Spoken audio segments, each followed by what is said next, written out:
بسم اللہ الرحمن الرحیم۔ سورہ ملک آیت نمبر 29۔ قل آپ کہہ دیجئے، ہوا وہی، رحمان ہے، آمنا ہم ایمان لائے، بھی اس پر، اور علیہ اسی پر، توکلنا ہم نے بھروسہ کیا، فستعلمون تو ان قریب تم سب جان لوگے، من کون، ہوا وہ، فی میں، ضلال مبین کھلی گمراہی میں ہے۔ اب اس آیت کا بامحاورہ ترجمہ دیکھ لیتے ہیں۔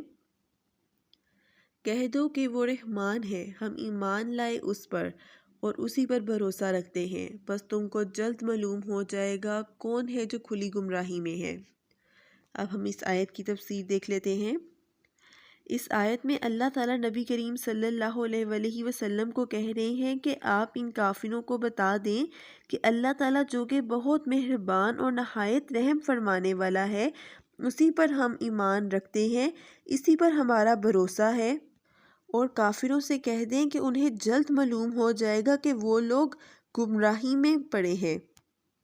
یعنی ان شارٹ اس آیت میں یہ کہا جا رہا ہے کہ اے نبی کریم صلی اللہ علیہ وآلہ وسلم آپ کافروں کو کہہ دیں کہ میں اور میرے ساتھ جو لوگ ہیں وہ تو اللہ تعالیٰ کی ذات پر یقین رکھتے ہیں، وحدانیت پر ہم قائل ہیں، اور اللہ تعالیٰ کے ساتھ ہم کسی کو شریک نہیں ٹھہراتے ہیں، اور ہم اپنے تمام معاملات صرف اللہ تعالیٰ کے ہی سپرد کرتے ہیں، اور ہم اللہ تعالیٰ کے ساتھ کسی کو شریک نہیں ٹھہراتے ہیں جیسا کہ کافر اللہ تعالیٰ کے ساتھ شریک ٹھہراتے ہیں۔